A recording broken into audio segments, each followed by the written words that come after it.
Oui, bonjour tout le monde. Bienvenue au comité plénier public du 29 mai 2023 du conseil d'arrondissement de Fleurimont. Donc, la séance est maintenant ouverte. Tout le monde a reçu l'avis de convocation. Au niveau de l'ordre du jour, est-ce que ça convient à tout le monde?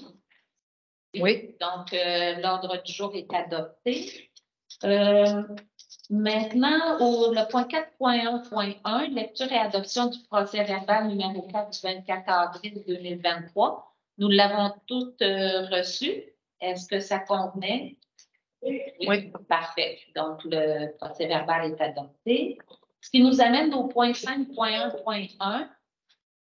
Non, excusez-moi. Ce qui nous amène au point 5.1.2, assistance financière non récurrente à GAAR pour l'aménagement et le branchement électrique d'une laveuse et d'une sécheuse dans la salle 107 attenante à la salle du Centre culturel Le Parvis. Donc, c'est une demande que la GAF nous a faite puisqu'ils ont acheté une laveuse et une sécheuse pour faciliter la logistique de leurs opérations. On sait que GAF, c'est eux qui gèrent le centre culturel et ils offrent des événements de proximité.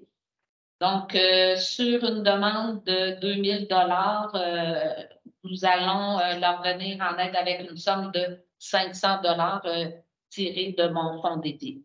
Monsieur le directeur, vouliez-vous ajouter quelque chose? Je peux, oui, en lien avec le plan d'action de l'arrondissement, eh bien, on peut le lier, cette demande-là, au fait que ça va faciliter leur travail pour organiser des activités, des événements à l'intérieur de la salle du Parvis. Mais il n'y avait pas vraiment de présentation pour ce projet-là. Parfait. Madame Bertha?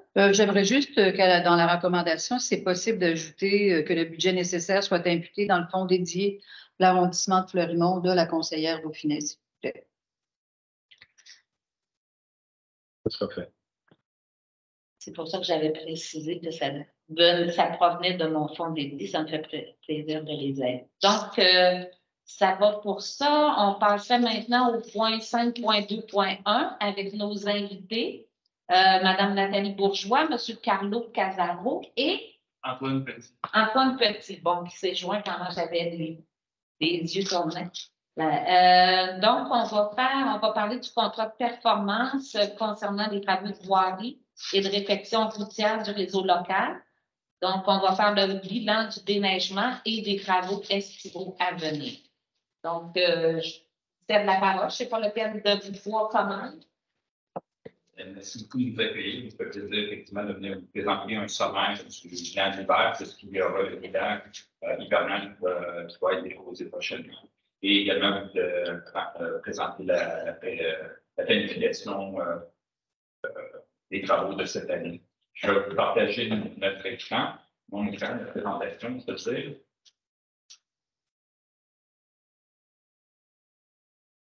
Alors, dans les sujets que l'on va traiter aujourd'hui, évidemment, j'ai mentionné dans les deux, on va parler du portrait de l'hiver 2022-2023, les requêtes de déneigement. On va aborder aussi les requêtes de nid-de-poule avec une nouveauté cette année par rapport à une opération de nid-de-poule que l'on a effectuée. Par la suite, nous allons vous présenter la planification des travaux d'entretien du 2023. Et s'il y a des questions, vous avez plutôt échanger que d'attendre après.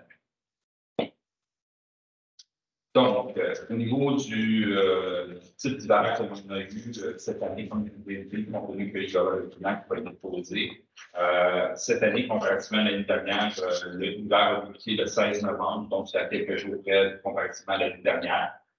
C'est terminé plus tôt, le 5 avril, ça c'est le 19 avril. Et au niveau des précipitations, on a eu un peu plus de neige, pas qu'elle a moins dû rester sur le sol, mais il y a eu quand même plus de neige en tant que telle. Au niveau des jours de précipitation, on le voit autant des jours de précipitation de neige que des jours de pluie. On parle de 86 jours de neige et 41 jours de pluie, parce que l'année dernière, il y avait beaucoup plus de pluie et beaucoup plus de neige. Donc, c'est le portrait global de l'hiver. Quant aux requêtes de déneigement, ce sont vraiment des requêtes qui sont acheminées via le site web ou par le 5858. Ce qu'on constate dans le dernier complètement à la droite du tableau, c'est 1003 requêtes qu'on a reçues pour l'ensemble de la ville. La moyenne des 5 dernières années est autour de 1500 requêtes. Donc, on voit qu'on est en deçà de la moyenne des 5 dernières années. Quand on regarde maintenant un peu plus particulièrement par arrondissement, les requêtes se déclinent de quelle façon.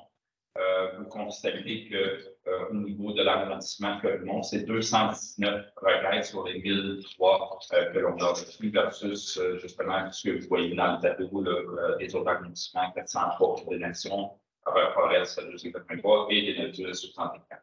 Ce qui est intéressant par contre de voir, c'est de faire la répartition de ce nombre de requêtes par population pour voir si effectivement il y a une tendance qui est différente. Et comme vous pouvez voir, quand on fait la répartition des requêtes par tranche de 1000 habitants, ben, ça suit un peu le ratio de la population. Donc, il n'y a pas tant de nouveautés à ce niveau.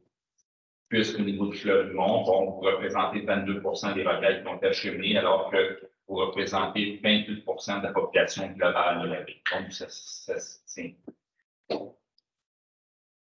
Quand on regarde, par contre, au niveau des entrepreneurs, puisque Fleurimont est servi par 2 entrepreneurs, entre autres, constatez que les 1003 requêtes se déclinent majoritairement pour la ville de Sherbrooke parce qu'on déneige plus de kilomètres de rue. Et pour les 2 entrepreneurs qui déneigent Fleurimont, Excavation Gagnon et Énergie, ce sont respectivement 81 et 96 requêtes qu'il y a eu à leur égard. Même exercice, quand on fait la proportion par 100 km de rue pour se comparer, vous voyez que ce soit la ville de Sherbrooke, Gagnon, Énergie ou Bellepasse, nous sommes tous autour de 90. Bon, peut-être Gagnon qui a un peu plus proche de 100 requêtes, mais il reste pas moins qu'on est à peu près dans la même proportion. Maintenant, au niveau des requêtes de poule, comme je disais d'entrée de jeu, ce sont les requêtes vraiment acheminées par les citoyens. Au niveau il y a eu 956 requêtes acheminées versus 1125 l'année dernière. L'année dernière, il y a eu un peu plus de pluie de redoux, donc ça a eu un impact. Au niveau de l'arrondissement de Fleurimont, bon, c'est 307 requêtes, ce qui représente 32 des requêtes de la ville. L'année dernière, bon, il y en avait moins. Donc, on constate qu'il y a eu plus de requêtes dans l'arrondissement de Fleurimont. De toute façon, vous allez le voir dans les travaux, il y a des travaux, ben, vous l'avez vu, là, il y a, avec le SU, il y a beaucoup de travaux qui vont être faits cet été à ce niveau-là, mais également dans notre opération Nick-Poule que l'on a fait entre le 20 mars et le 20 avril, c'est-à-dire qu'à la demande du directeur général, nous avons adjoint M. Douin. On a tenu justement un peu plus un registre de ce qui a été fait, du nombre de nids-poules qui ont été permettés en dehors de tout ce qui était fait par rapport au cours requête. Donc, vous voyez, dans une période d'un mois, c'est 5254 requêtes nids-poules qui ont été permettés par nos employés. Donc, à Fleurimont, c'est 2420, soit 46 des nids-poules que l'on fait dans cette période. Donc, conclusion. Conclusion. Ça veut dire que nos rues sont mal en point. Il y en a. C'est une bonne rue pour alimenter nos statistiques. Ça, vous disiez, c'est des nids de poules qui ont été colmatés suite à aucune plainte. Ben, c'est ça. Et puis, ça veut dire que vous partez en sachant quelles sont les rues déjà les plus vieilles, puis vous effectuez des trajets. En fait, ce sont des opérations régulières. Quand on ne fait pas d'opération de déneigement, nous, on a quelques équipes, 3 équipes, si j'ai bonne mémoire, avec peut-être à la forêt, il y en a plus. C'est presque 10 équipes au total, parce qu'en mode hivernal, on est encore sur 24 heures sur 24 de semaine. Donc, on a 3 équipes au centre-ville le matin, 2 à la forêt le matin aussi, le même nombre le soir. Puis il y a souvent un complétant qu'on a au centre-ville qui fait qu'on a 1 ou 2 équipes qui s'ajoutent à ça. Donc, on a entre 8 et 10 équipes pas mal à temps plein dès qu'on est hors période de déneigement pour faire des nids-poules, ce qui fait qu'on en affecte 5000 en un mois. Ça, c'est vraiment le dernier mois de l'hiver. C'est sans compter tout ce qu'on a fait durant l'hiver. C'est juste parce que, comme Carole mentionnait, c'est une demande qui venait du directeur général adjoint de venir essayer de chiffrer un peu les interventions qu'on fait en période hivernale. C'est le constat que ça donne. Puis pour répondre à votre question, oui, effectivement, ce sont les équipes qui patrouillent les secteurs. Puis évidemment, il y a des endroits par rapport à nos opérateurs qui nous soulèvent les enjeux un peu plus grands. Puis également, aussi au niveau des raquettes, on voit un peu les secteurs où il y a plus de demandes. Donc, nos patrouilleurs, nos employés qui circulent et au fur et à mesure, on voit les poules, les palmares. Merci. Oui, à Mme Le Tac-Lavoie. Procédure, parce que là, je donne l'exemple de la conseil, là, effectivement, qui est quelque chose, surtout à vélo. Mais je pensais que vu qu'il y a plusieurs bouts de la conseil qui vont être refaites en fonction de cette année, vous ne le faites pas, mais ça ne veut pas dire que vous ne le faites pas, même si la rue va être faite. Ben, en fait, pour tous les tronçons routiers, qu'il y ait des travaux prévus ou pas, surtout en mode hivernal, on intervient tout le temps. Dans le fond, l'opération des poules, c'est vraiment l'opération de sécurisation. Fait que nécessairement, tous les tronçons sont colmatés en mode des poules, qu'il y ait des travaux prévus ou pas. Tandis que pour ce qui est des resurfaçages, par exemple, ou des rapiessages mécanisés, c'est là qu'on vient ajuster la planification des travaux en fonction des travaux qui sont prévus. Mais pour ce qui est des nids de poules, on intervient tout le temps parce que le but de cette opération-là, c'est vraiment la sécurité. Donc, nécessairement, dès qu'il y a un trajet qui est dangereux, comme exemple conseil, on passe autant de fois qu'il est nécessaire, même si les travaux sont prévus dans 2 mois, 1 mois. Tant qu'il y a une situation qui est dangereuse, on va sécuriser. Parce que l'été passé, on a fait plusieurs requêtes, c'était plus pour la circulaire du conseil, là, qu'il y a plusieurs endroits, puis ça n'a pas été fait, puis là, on pensait que c'était parce qu'il y avait des travaux prévus. Donc, si ça s'est juste fait, ça paraît être quelque part. Tout dépendamment si c'était une poule, alors que si c'était corrigé sur place, c'est sûr qu'à ce moment-là, on va juste faire un entretien de rapiessage manuel pour sécuriser, mais sachant qu'elle était pour être refaite, c'est sûr qu'on n'était pas, nous ne sommes pas allés investir de façon majeure pour faire des patchs que je dirais, majeurs, puis en même temps qui vont améliorer la surface de roulement. Surtout avec la problématique des fissures, surtout dans ce secteur-là, pour connaître un peu l'endroit, c'est pas des nids de poules, en fait. C'est qu'il y en a quelques-uns, mais il y a aussi beaucoup de dégradations de surface qui font que c'est exact. Ce qui fait que c'est très difficile à venir colmater avec du manuel. Ça prend un peu des interventions mécanisées.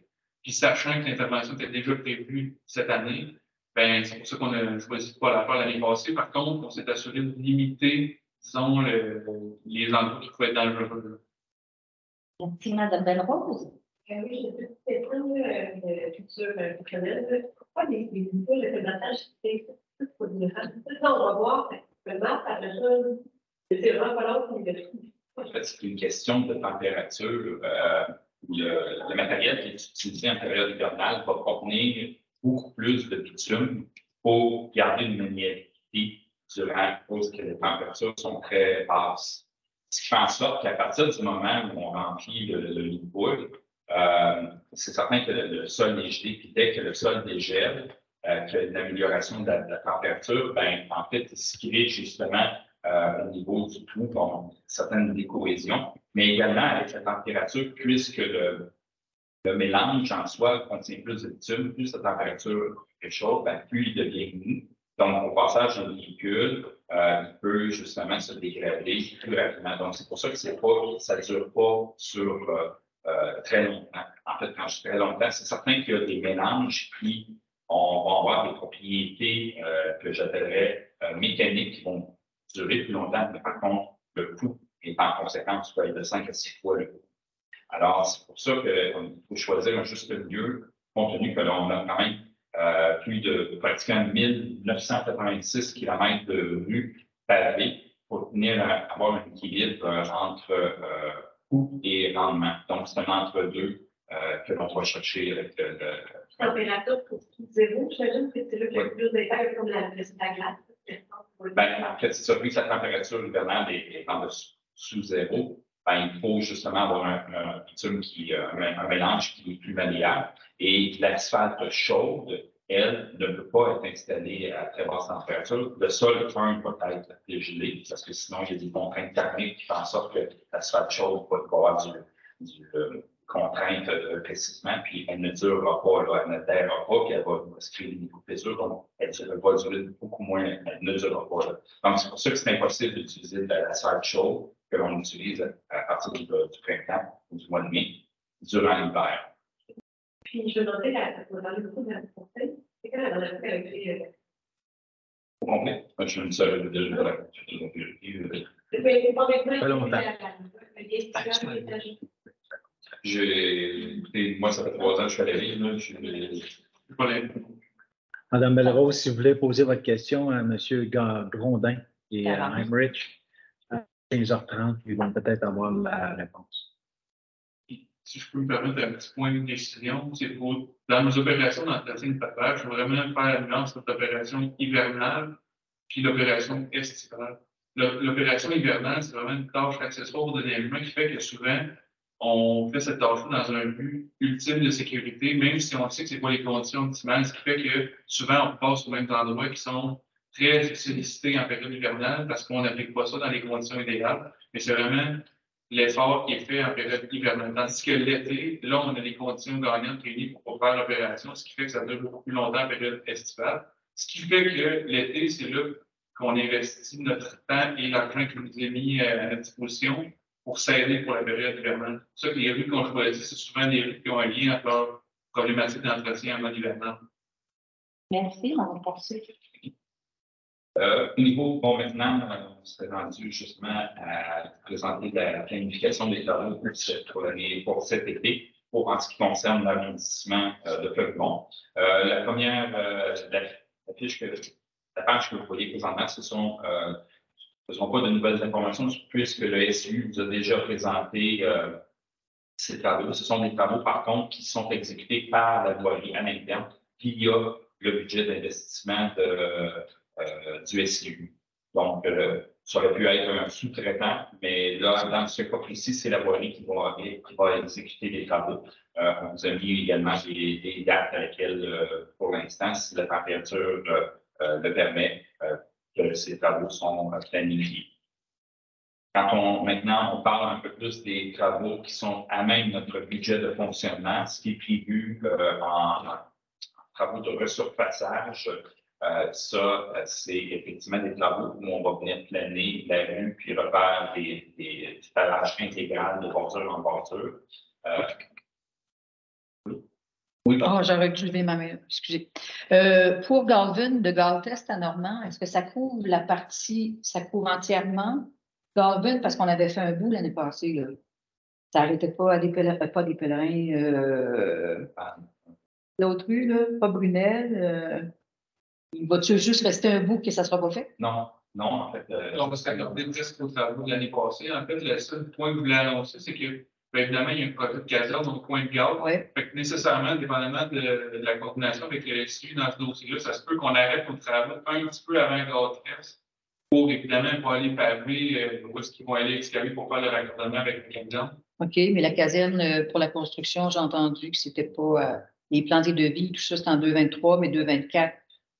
Donc, on va attendre que ça soit fait. On attend juste la confirmation de savoir si on doit passer, nous, s'il l'inclut dans le contrat de réflexion avec le raccordement de la caserne en elle-même, pour pas qu'on vienne faire des travaux qui vont être arrachés. Non, mais c'est bien d'accord. Parce que c'est la première étape qu'ils vont faire, en fait. Est-ce que vous allez paver après les traverses piétonnières? Est-ce qu'il y en a 3? Les nouvelles traverses, Ouais. c'est pour ça que les travaux sont prévus un petit peu plus tard. C'est la même raison pour le conseil aussi. OK. Puis, il y a un bout de trottoir aussi du côté de Galtest vers la rue La Chapelle. Oui, exact. Okay. C'est pour ça qu'ils sont prévus plus tard, parce Parfait. qu'on doit s'aligner avec le SI pour ces travaux-là. Parfait. Merci. Ça répond à mes questions. Puis, sur chez quoi vous avez décidé d'y aller plutôt avec du rattrissage que du resurfaçage? Pourtant, elle est extrêmement bagarre. Oui. Je peux peut-être. Ben, en fait, chez moi, présentement, elle ne se passait pas dans les rues ciblées pour les resurfaçages, dans la stratégie de planification des plans du SIU. C'est pour ça que nous, vu que c'est de rue locale, on va la cibler avec un rattrissage mécanisé pour acheter du temps, le temps qu'on se rende avec le planification. D'accord, c'est ça, là, tout à l'heure, on s'est parlé, là, il y a des rues qui sont présentées tantôt, mais on les voit aussi ici tout à l'heure. Okay, fait que donc, il va y avoir un petit peu plus de rattrissage actuellement sur Chicoine. Exact. Okay, parfait. Puis, vous devez sûrement le savoir, là, il y a un coin, il y a toujours des trous énormes d'avant la neige, il y a une problématique d'eau. pense qu'il y a de l'eau qui sort d'un terrain, puis chaque fois que la salle est réparée, ça. Je ne sais pas si la solution va pouvoir retrouver cette année. Est-ce que ça vous dit rien, absolument? Pourtant, entre mes deux mandats, là, on a parlé de c'est là, on refait des travaux. Je vous donnerai l'adresse. Donc, c'est un problème de drainage, je vais le voir avec l'ingénierie avant. C'est ça, exactement. Je pense que c'est ça le problème. Donc, ça va pour ça. Il y avait d'autres questions sur l'apprissage, le surfaçage, non? Au niveau du nettoyage de fossé, bon, le seul fossé que l'on va s'attaquer, ça va être seul violent entre les serres et après Champlain, vous voyez. Seul violent, on va s'attaquer à d'autres secteurs, mais pour votre arrondissement, c'est le fossé en tant que tel. Ça ne veut pas dire qu'on ne va pas un fonctionnement, mais ce qui est un peu plus majeur, c'est violent. OK. Merci. Ça inclut pas ça de tous les bagages qui font autour des fossés, des fois le grade de fossé. Non, en fait, nous n'avons pas sur type d'entretien, mais quand on vient le temps de redonner le profil du fossé par des excavations majeures, on peut l'inclure là-dedans. Parfait, merci. C'est ce qui fait le tour des travaux en fait pour l'arrondissement pour l'année 2023. Je ne sais pas si mes collègues ont des commentaires. Sinon, moi, j'avais une dernière chose. Je vous le dis pour que vous preniez en note, là, pour vous l'évaluer. Il y a des citoyens là, qui m'avaient demandé cet hiver à ce qu'un petit sentier soit dégagé dans le stationnement du parc de Bonheur, le stationnement près du bois. Parce que là, les gens rentrent là pour aller à la glissade, les gens rentrent là pour aller marcher autour du parc. Et semble-t-il que ce n'est pas déneigé du tout. Donc, si c'était possible, je ne sais pas, avec une chenillette ou quelque chose à faire. C'est au niveau du parc en tant que tel? Le stationnement. Stationnement du parc? Oui. Donc, c'est pas tout. Ils ne veulent pas que le stationnement soit déneigé, mais juste comme un sentier qui permet aux gens d'aller dans le parc. Faire de mémoire, c'est le stationnement du côté de la patinoire. Non, il est plus à l'autre bout. Il est vraiment au bout de la Caravelle. OK. Il n'est pas sur le page des roues, sur le Caravelle. C'est probablement que ce sentier-là qui est ancré, il est ancré bleu, donc probablement. Il faudrait l'avoir avec. On va le noter pour les lieux des parcs. Pour les lieux des parcs, de voir si on ne peut pas le mettre dans l'entretien de sentier vers nous, parce qu'il faut aller en technique de damage. Fait qu'on ne peut pas passer avec une génération. Mais on va le vérifier. Si vous pouvez l'évaluer, j'apprécierais. C'est une demande que les citoyens m'avaient faite. C'est une autre question. Oui. Je ne sais pas si c'est l'équipe que je vais dire. La dernière, vous avez parlé de la rue Paysan et Caroline. Paysan est reporté à quelque chose que j'ai vu. Mais est-ce qu'en attendant, il y a quelque chose que je vais trouver? Caroline, ça peut m'intéresser que la s'en va jusqu'au parc couturier. C'est quand même quelque chose. En fait, c'est les prévus dans la planification dessus, c'est la même chose. C'est qu'on va venir sécuriser de ce qui peut présenter un danger, puis on n'investira pas de façon massive. Ce qu'on va faire, ça va être de l'encaissage manuel en tant que tel, mais on n'investira pas, on ne mettra pas on va pas du. Est-ce que dans la planification, c'est dans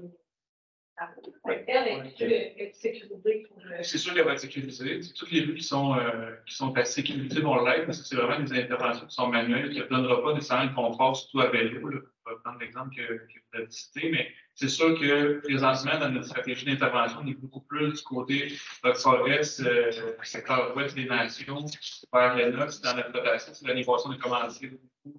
On a commencé il y a 2 ans dans le secteur nord. On est allé à la forêt l'année passée. On n'a pas terminé l'année. On termine cette année, puis on fait notre rotation. On va quand même intervenir de façon sporadique pour les enjeux qui sont plus majeurs. Mais nécessairement, on fait des efforts ciblés pour éviter les déplacements parce qu'on est avec une barbeuse, ce n'est pas des équipes à pied d'œuvre. Donc, c'est de limiter beaucoup les transports et concentrer les efforts dans les secteurs pour les rues locales. Ça peut aller l'année prochaine.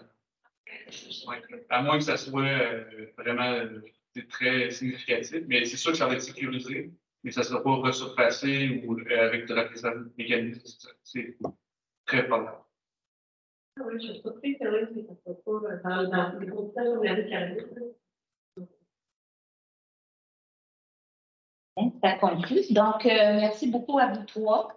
On va vous souhaiter un bel été, un long été, Merci beaucoup. Donc, pour notre part, nous allons poursuivre avec le point 5.3.1, contrat de performance concernant les travaux de voirie et de réfection routière du réseau local, travaux de réfection routière.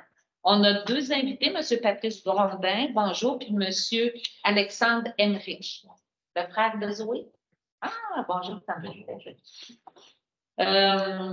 donc, c'est un sujet qui est très attendu, quoi qu'on savait déjà un petit peu à quoi s'en tenir, parce que vous étiez venu nous voir au mois de mai l'an dernier, mais là, il y a eu des changements au niveau budgétaire.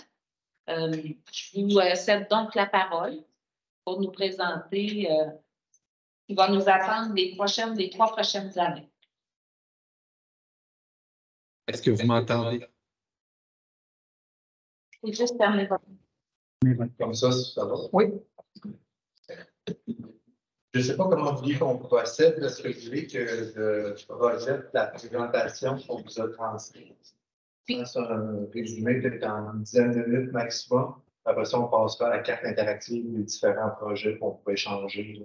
Ou, je ne sais pas ce que vous en pensez, mais il y a comme plusieurs blocs. Peut-être que vous pourriez présenter bloc par bloc, puis on y va avec nos questions, nos commentaires.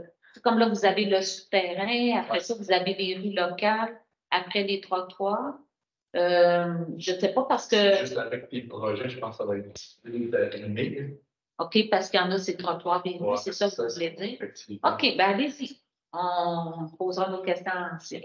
Donc, je vais partager mon écran.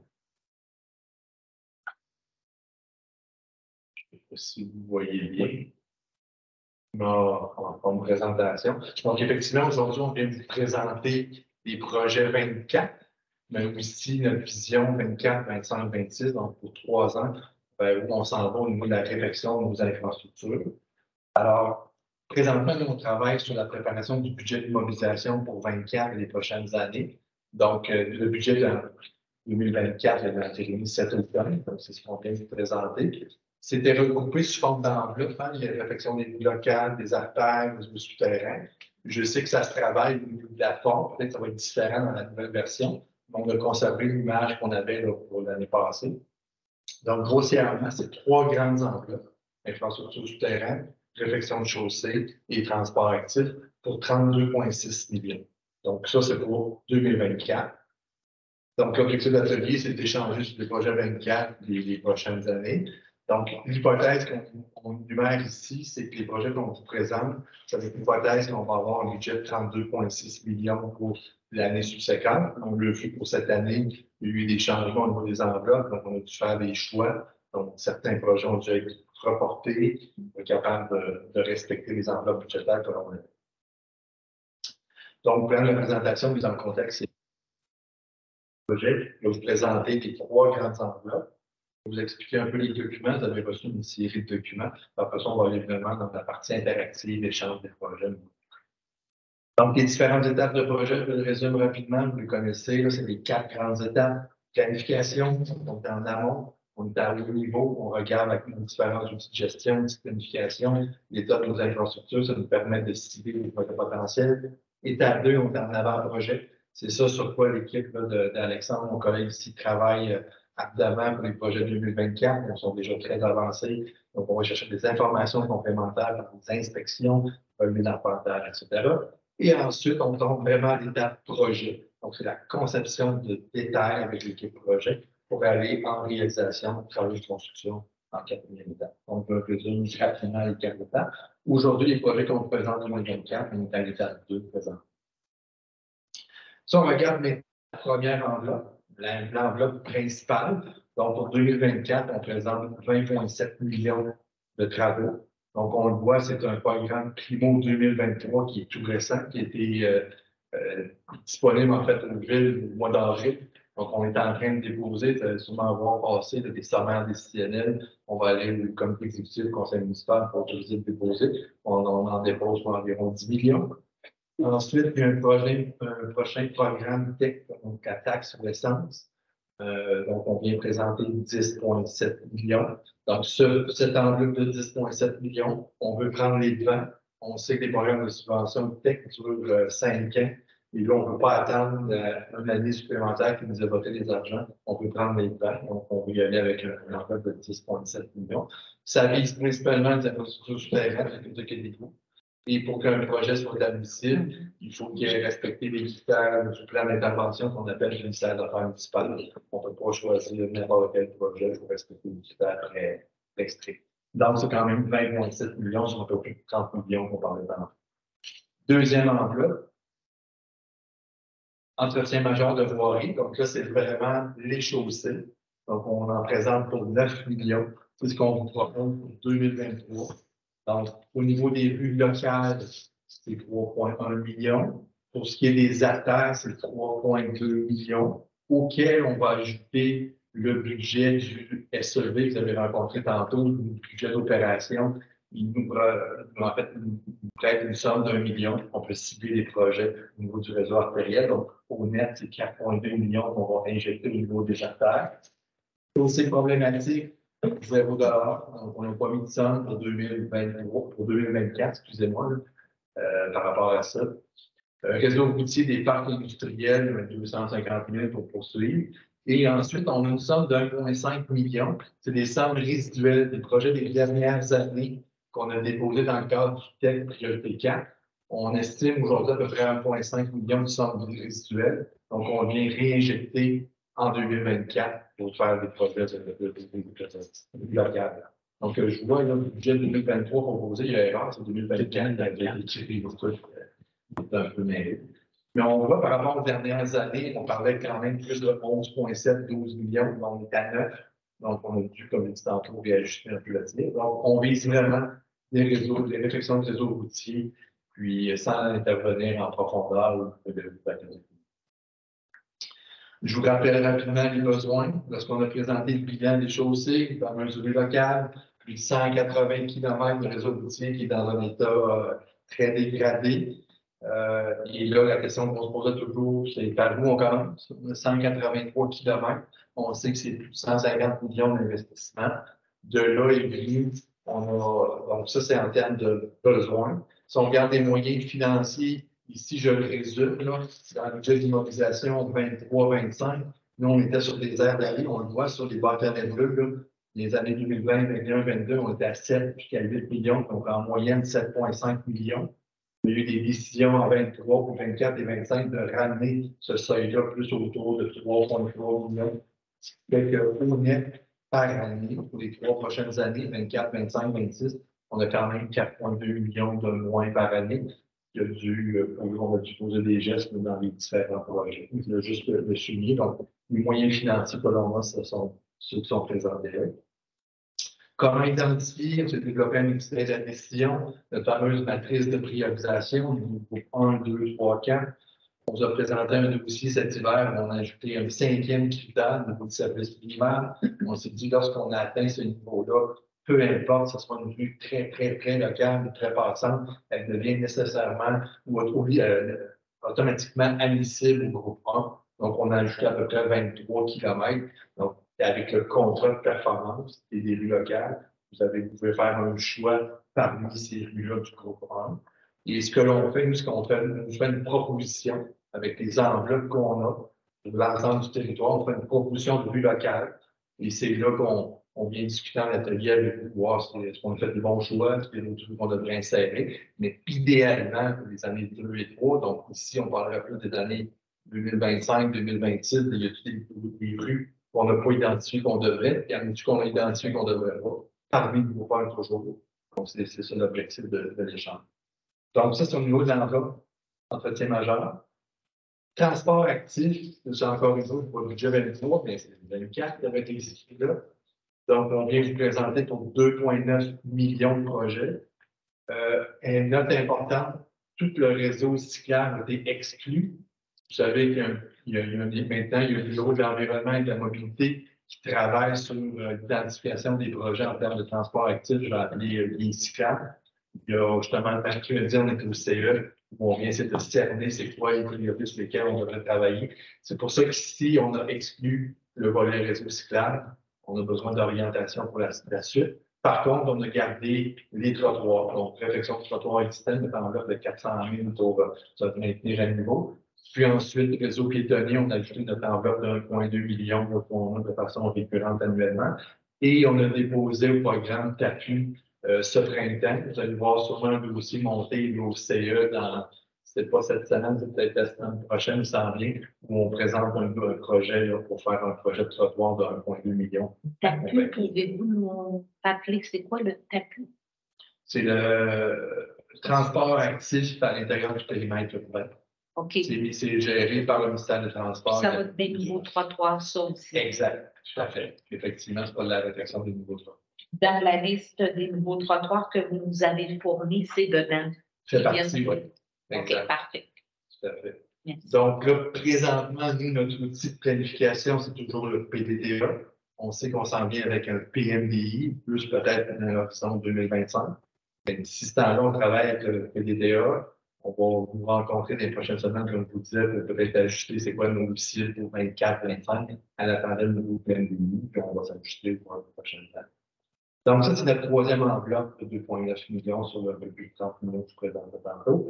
Les documents de travail que vous avez reçus la semaine dernière, vous avez reçu là, des tableaux, donc sous forme de tableau, la liste des projets par enveloppe. Vous avez ça, vous avez aussi accès à une carte interactive qui vous montre notre plan triennal d'immobilisation, c'est quoi les projets. Puis vous avez reçu la présentation que je suis en train de vous faire à l'instant.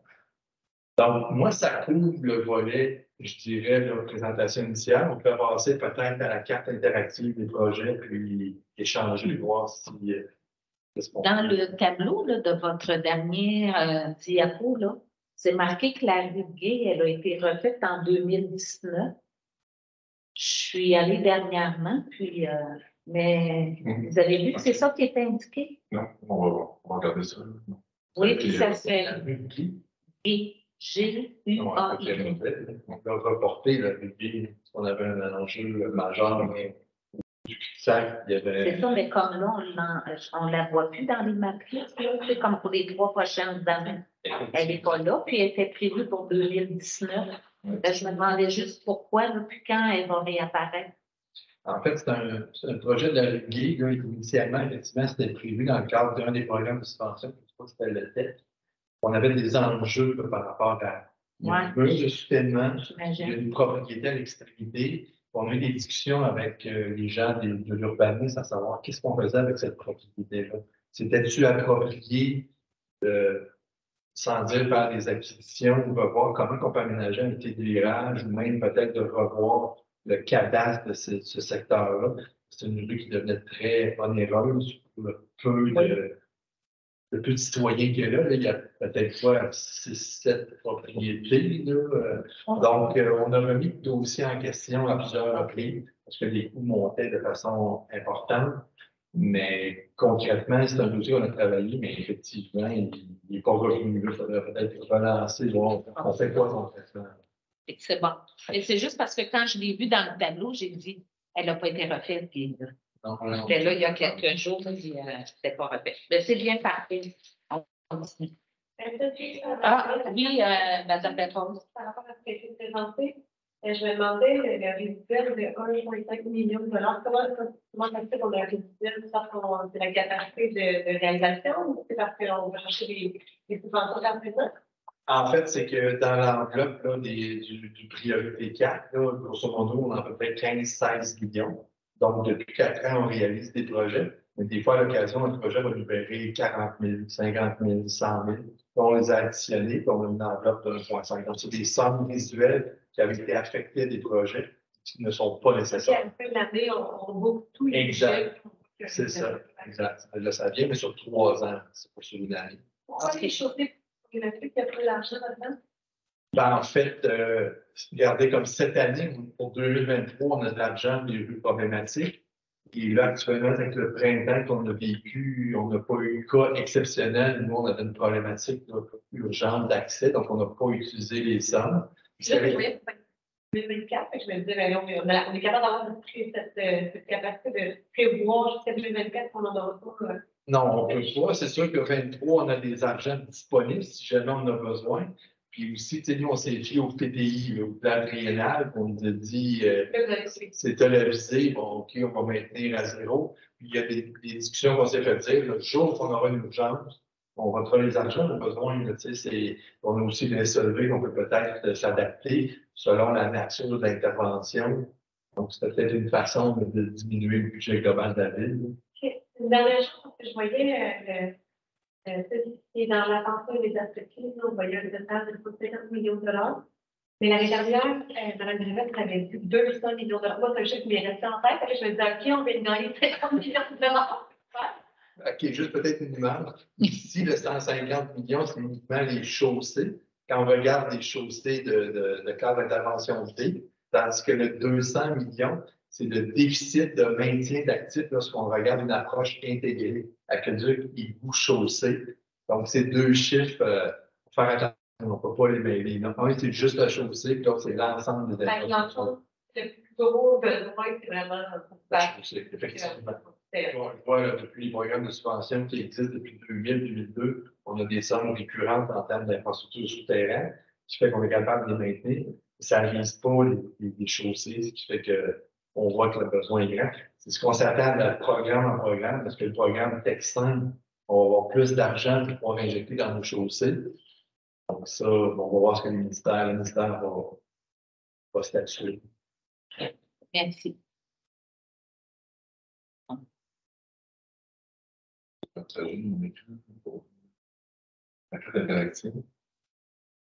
Donc, moi, je vous proposerais de regarder peut-être par district électoral, puis je vais peut-être regarder un petit peu plus les enveloppes, comme vous disait tantôt. Peut-être juste deux choses vraiment importantes à dire. Les années qu'il y a sur la carte opérative, c'est des années de planification budgétaire. Ce pas des années de réalisation de travaux nécessairement. Il y a toujours des aléas, des enjeux au niveau administratif ou des travaux qui vont mal se marier, si on peut dire, sur le réseau, qui vont faire qu'on va revoir les années de travaux. Mais en général, c'est quand même des années qui sont respectées pour les travaux. Juste pour vérifier par rapport à ce qu'Alexandre dit, c'est les projets qui vont être retenus pour 2024, on va associer des sommes dans le budget pour ces projets-là. Ça veut dire que le projet va être réalisé en 2024. C'est lors de la programmation qu'on présente au mois d'avril. On dit voici des travaux concrets. On va faire la conception en 24 pour une réalisation en 25. Il y a autre chose, je présente par district électoral parce que c'est intéressant pour, je pense, chacun de vous, mais c'est sûr que nos outils de planification ne sont pas axés sur des districts électoraux. Il y a des petits contextes chez Charlevoix qui fait qu'il y a des districts par hasard, Hôtel-Dieu puis les Prince-Solitaire qui sont beaucoup plus vieux en termes d'infrastructures souterraines que Fleurimont, par exemple, c'est Fleurimont, évidemment. Donc, ça fait des investissements ou des priorisations qui ne sont pas axés sur les districts, mais c'est intéressant, je pense, pour le présenter, d'aller mieux voir les projets qui sont chacun. Donc, je commence avec Hôtel-Dieu, comme j'ai dit. J'ai peut-être une Oui, question. allez-y. Quand on regarde dans la matrice, là, les rues qui sont là, on ne sait pas si c'est-tu juste du resurfaçage ou ça inclut aussi les rues qui ont besoin de travaux souterrains? En effet, la matrice de priorisation de rue locale, elle intègre les deux, c'est-à-dire que c'est vraiment un outil pour les chaussées. Des fois, il y a des rues qu'on va venir, par exemple, je pense à une rue ici, c'était une rue, la première, je crois que c'est une rue du groupe 1, où là, on vient travailler en souterrain, puis ça fait moins de dans les On qualifie dans le groupe 1 basé sur l'état de la chaussée. Une fois qu'il est dans le groupe 1, comme dit Alexandre, là, on va regarder les autres infrastructures, comme les réussies, les infrastructures souterraines qui sont en mauvais état. Donc, à ce moment-là, au lieu de financer le projet dans l'enveloppe des rues locales de 3,1 millions, on va l'amener peut-être dans un programme TIP, donc financé par le ministère. Donc, on fait tout ce jeu-là. C'est ça, parce qu'il y avait des rues. Est-ce que c'est pour ça qu'il y a des rues, c'était marqué aucune intervention, mais pourtant, on les traite? Ça se peut qu'il y ait des rues qui, en termes de chaussée, qui n'étaient pas problématiques nécessairement, qui n'étaient pas de classe D, intégrées, puis qui sont devenues à cause de problématiques de caduc ou puis il y a tout un morcellement de tronçons intégrés qui fait que c'est un peu plus compliqué, mais ça se pourrait, mais ça ne devrait pas arriver dans la majorité des cas. OK. Donc, Annie Lucier, c'est un projet planifié en 2024, urbanisation, problématique de caduc. On en profite de remplacer l'ensemble des infrastructures en eau. Donc, c'est un gros projet planifié l'année prochaine. On a aussi dans notre mire une intervention sur la rue du Conseil pour une problématique d'égout, incluant la séparation. On est dans le secteur plus au sud, Charest, Gravel en 2025, problématique d'égout, le caduc aussi, séparation. La même chose pour pour la salle York, excusez-moi, en 2025 aussi, même en problématique de séparation de réseau des militaires. Puis un petit projet sur la rue de Johannesburg, mais c'est associé à un projet plus important pour nous, le déplacement d'un poste de sous-pression. Donc, on vient marier les deux. Fait que ça, c'est vraiment des interventions, comme on dit, au niveau des infrastructures en eau. On fait évidemment les choses au même moment. Au niveau des rues locales, on est sur Dagenet, 420 mètres prévus en 2025. Walsh aussi, 510 mètres prévus en 2026. On a des interventions planifiées sur 7e avenue, sur Lompré aussi, donc dans l'horizon, comme on disait. Au niveau artériel, on est sur Saint-François-Sud, dans la portion juste à la sortie du pont. C'est un projet qui est entre les deux districts aussi, là, si on peut dire, on va le voir tantôt.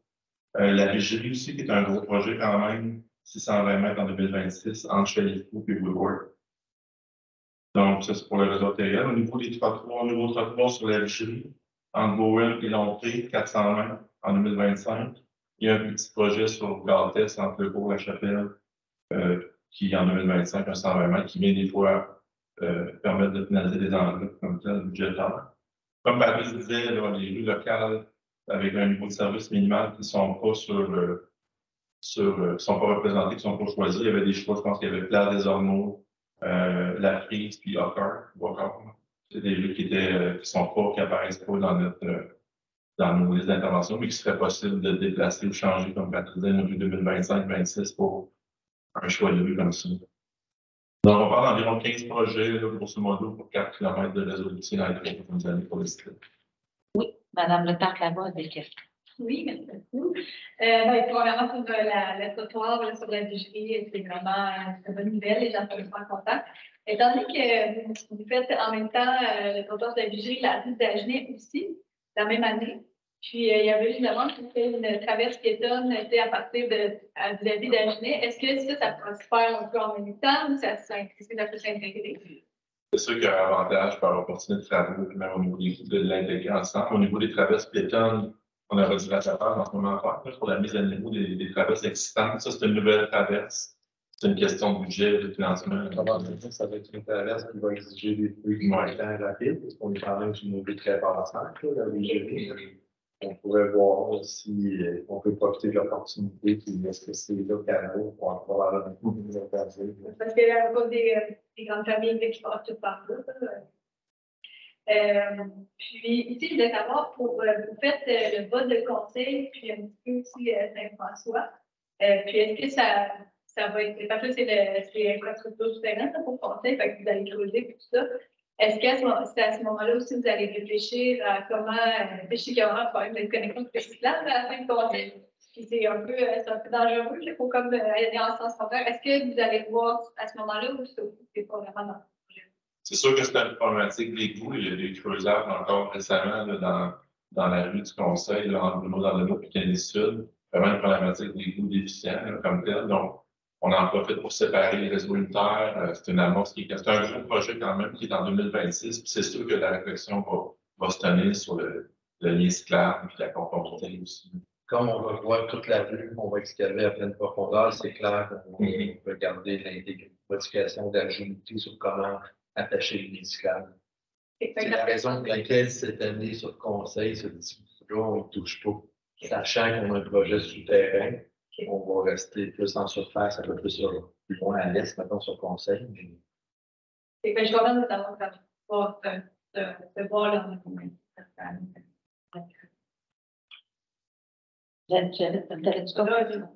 Ben moi, c'était sur ce coin-là, là, justement, je me disais, on a un gros immeuble qui s'en vient probablement hein, au point de... ben, c'est pas tout à fait au point de conseil, là, c'est le terrain qui est vacant, là, le grand terrain vacant qui est là. Puis, donc, ça va être 175 logements. 75 ou 175? 75.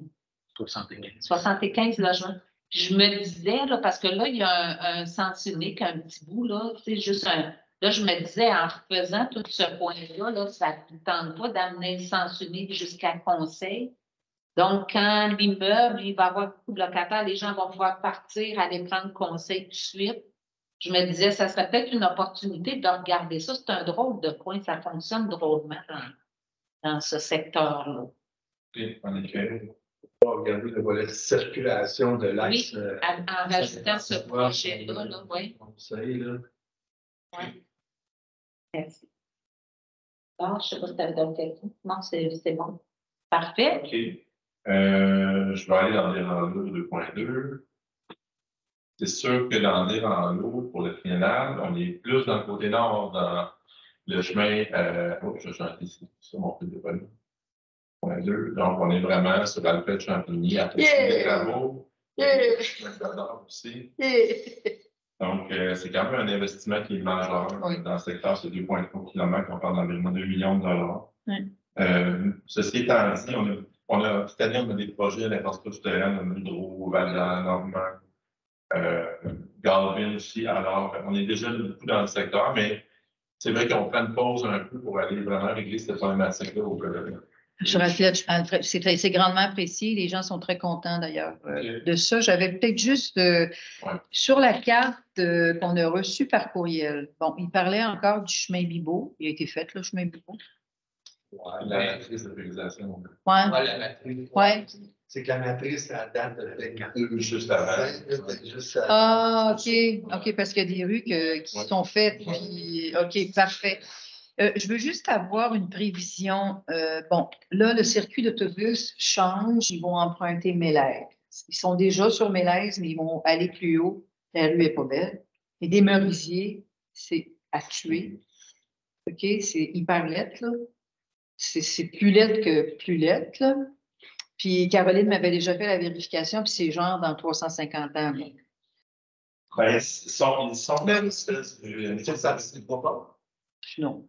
Ben, Mélèze, oui, mais dans le niveau de service minimum, Mélèze, oui, mais Merisier. Je ne crois pas. Il y a Massou, Mélèze, secrétaire, Ruby, Topaz. Il y a quand même beaucoup de rues dans le secteur. Agathe, là, aussi. C'est marqué attention immédiate. C'est dans le groupe 4. Ils ont toutes refait la rue, juste ils ont arrêté à ma rue. Puis ils ne l'ont pas amené jusqu'au bout. Il faudrait regarder, voir qu'est-ce qui peut être fait de ce côté-là, parce que le SIU est venu faire une lichette dans le milieu. Le SEB, excuse, puis ça ne tient pas, bien évidemment. Je ne sais pas, je vous dis ça, mais pour ce qui est des autres interventions, moi, je comprends, puis je n'ai pas de souci, mais merci de vous occuper d'Alfred Champigny, parce que on se posait des questions, on a Mathieu sur terre, on fait tout, fait que, puis Godard en plus, fait que ça prenne 2-3 ans, c'est pas grave. C'est sûr une question de budget au final, parce que bon, les économies sont des gouverneurs maintenant à nouveau service militaire. Il y a quand même besoin aussi dans le secteur. Ouais. Mais c'est une question budgétaire. Oui, bien, c'est ça. Si on vous en donne plus, on verra. Mais selon vous, Alfred Champigny, Godard, puis des prioritaires à. Oui. Ben, donc. C'est sûr. On a une enveloppe, là. Oui, mais Alfred Champigny et Godard, c'est pas la même enveloppe? Pas sur les rues locales. Oui. C'est la rue locale? OK. Ouais. Question intéressante. Merci de me mettre ça sur la tête. Alfred Champigny n'était pas dans les rues. Oui, il y moi avait non plus, pas c'est ça, je n'ai pas vu ça. une enveloppe pour des rues rurales. Alors, on avait des rues problématiques, on mettait beaucoup des rues rurales, puis ça. Puis ça, cette enveloppe-là. Parce que c'est ça, dans l'autre présentation que vous avez envoyée, Champigny, elle apparaissait pas. Là, ben, c'est parce qu'on fait un bout cette année. Exact. On ne peut pas le laisser comme ça. Puis là, la section qui est en mauvais état va avoir l'air qu'on plus en mauvais état, mais c'est quand même des gros investissements. C'est une rue locale, mais elle était dans une enveloppe, étant donné qu'elle était rurale. Rue problématique comme Thomas Woodward. Exact. Mais là, on comprend que c'est dans le même L'enveloppe des rues problématiques est à zéro pour les prochaines années. C'est comme si l'enveloppe n'existerait plus. Puis peut-être, je dis Montenil qu'on a ben, il n'est pas là, mais on le garde quand même en Galvin, qui est limite d'arrondissement dans la période. On n'est pas loin d'y arriver non plus, c'est quand même très dégradé aussi. Ben, très, puis surtout les accotements en vélo, c'est impensable. Là. Donc, c'est un tronçon qui est dans les listes dans le réseau pilote, pas trop loin. Ça va, merci. 2.3, 4 saisons. Donc, dans La saison, on représente les paysans avec son trottoir en 2024, donc 430 mètres. On présente aussi dans le triennal des jonquilles avec des reconstructions ponctuelles de trottoirs, des listes aussi 250 mètres en 2026. Donc, au niveau des rues locales, c'est ce que ça donne. On est sur Papineau, c'est un beau projet à 730 mètres en 2024. On a aussi des nouveaux trottoirs sur 4 saisons en vue du bouclage qui est en cours de 4 saisons. Donc, on vient proposer des trottoirs en 2024. Et on est aussi sur King-S, c'est sûr que ça touche plusieurs districts, mais on est sur King-S dans 2026, c'est quand même c'est 690 mètres au total, qui touche le district 2.1 aussi. Bon, c'est 9 projets pour environ 2,7 km qu'on a. Au niveau des rues du groupe 1, il y avait la rue des Violettes qui est apparue avec un niveau de service minimal. Je crois que le service est à l'intervention les dernières années, mais c'est une rue aussi qui aurait pu être choisie, comme on dit tantôt, en remplacement de celle qu'on a proposée. Donc, ça fait le tour pour 2,3. OK. Et en 2024, je suis surprise parce que c'est ça, j'ai vu des amis qui ont posé la question, puis on me disait que ça avait disparu, là, fait que je suis contente de voir que ça revient. Je vous dire que c'était un dossier, il n'était pas simple, on va le garder dans la cédule. Quand même une grosse somme qui est investie là avec 3. Là. Je vous admettre qu'on est passé d'une enveloppe de 7 à 3 millions. Là. De avoir un projet, on a d'autres dans d'autres arrondissements qui est investi. Il n'est plus dans notre dans le cadre des prochaines années dans la planification, j'étais comme OK. Fait que je suis contente de le revoir. Ensuite de ça, je me disais la rue des Listes. Vraiment? C'est Moi, vrai. je regarde Caroline, que j'ai parlé tout à l'heure. Puis c'est sûr que Violette, c'est comme un espèce de U, puis il y a un autre U aussi, là, que je ne me rappelle plus, mais c'est un autre type de part. Là. Et les deux, ils n'ont jamais été faits. Ils ont 40 ans à peu près d'âge, puis ils n'ont jamais eu de travaux. Les deux, c'est Violette, Marguerite, je pense. Marguerite est d'un côté, Violette est de l'autre bord, mais les deux sont vraiment dans le même état. Même état de santé. Ben, rue Caroline, c'est sûr que c'est pas une groupe 1 pour l'instant, parce qu'on se fie un peu à l'exploitation qu'on a faite en 2020. Je regardais vite fait, les indices sont juste en haut de 20, là. C'est des PC 24, 27, 26, 30. Fait que l'état de surface était à ce moment-là. Ouais. L'état de surface était à ce moment-là juste limite, mais c'est sûr que c'est une vue locale 1, c'est un accès au parc. Oui, mais je vais trouver dans cette semaine, parce qu'il y a la fête de quartier, là, mais je ne pensais pas qu'on dirait qu'elle s'est dégradée dans la. C'est ça, en fait, c'est 2020-2023 pour une rue qui n'a pas eu beaucoup d'intervention à part du Sénat sur Caroline par l'ancien Périmont. Donc, c'est sûr que c'est une rue qui va apparaître dans une route de priorisation quand on va faire une mise à jour. Pour l'instant, en entente, peut-être qu'on devrait regarder avec le SEV. Je ne sais pas, tantôt les discussions, c'était à ce niveau-là, on peut peut-être regarder avec eux pour s'aider mutuellement. Vous connaissez Paysan? Moi, Paysan, c'est plusieurs années que je ne porte plus, parce que ça ne change pas la rue. Je vais en racheter un petit peu. Mais Caroline est rendue comme ça. Prenamment, en tout cas, moi, j'ai vraiment. Elle est dans le groupe 2, mais dans le jeu. Il est pas dans le groupe 1, fait que je vais dire, mais c'est ça, c'est 2020, je comprends que les analyses. C'est ça. Mais moi, c'est ça, à votre place, c'est des listes, je trouve que ça fait très bien, c'est ça, versus Violette, Marguerite, puis Caroline, là, ces trois-là, moi, me semblent plus. Je pense qu'on peut le plus à l'antenne dans 26, on pourrait facilement déplacer des listes. Ça, Caroline aussi est passante. Hein, aussi. C'est une rue qui mène au quartier puis au parc, évidemment. OK, autre chose, Jonquier, je voyais trottoir. On n'a jamais évalué la possibilité d'avoir un deuxième trottoir pour Jonquier? Non, parce que c'est pas dans la politique au niveau des nouveaux trottoirs, la ville de Sherbrooke, une rue locale avec son DGMA, au projet à C'est juste que c'est des corridors scolaires.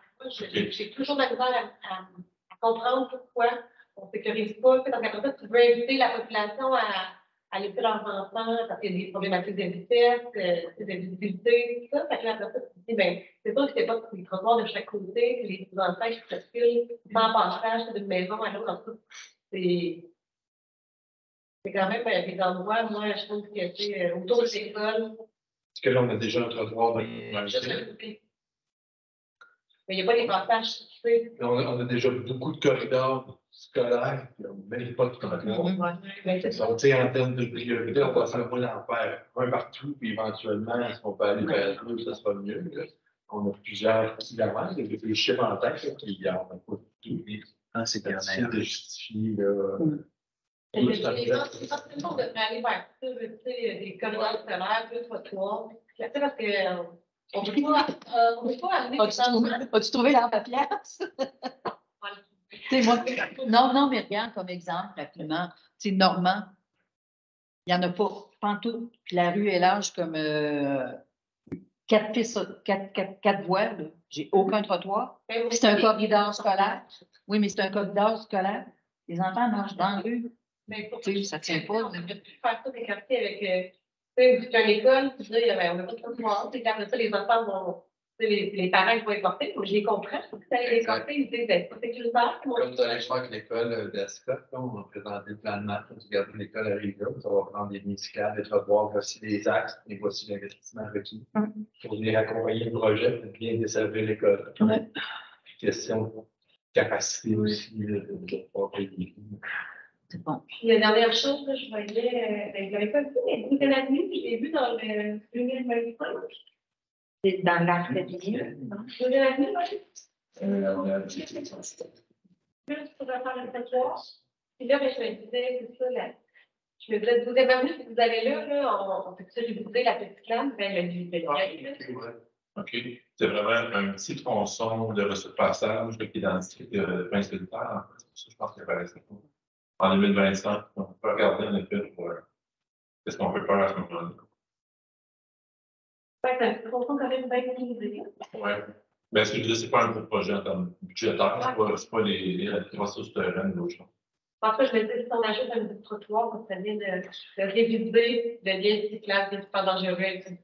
Oui, c'est des reconstructions de mémoire ici. Là, en fait, c'est déjà c'est des reconstructions ponctuelles de trottoirs qu'on fait sur le deuxième avenue qui apparaissent ici, qui sont dans la liste. On les a pas mis sur la carte interactive pour l'instant. peut-être que le lien 12e avenue serait peut-être un beau projet au niveau des liens cyclables, Oui. de ça, ce qu'il va y avoir dans les prochaines semaines, parce que c'est un tronçon qu'on peut sécuriser.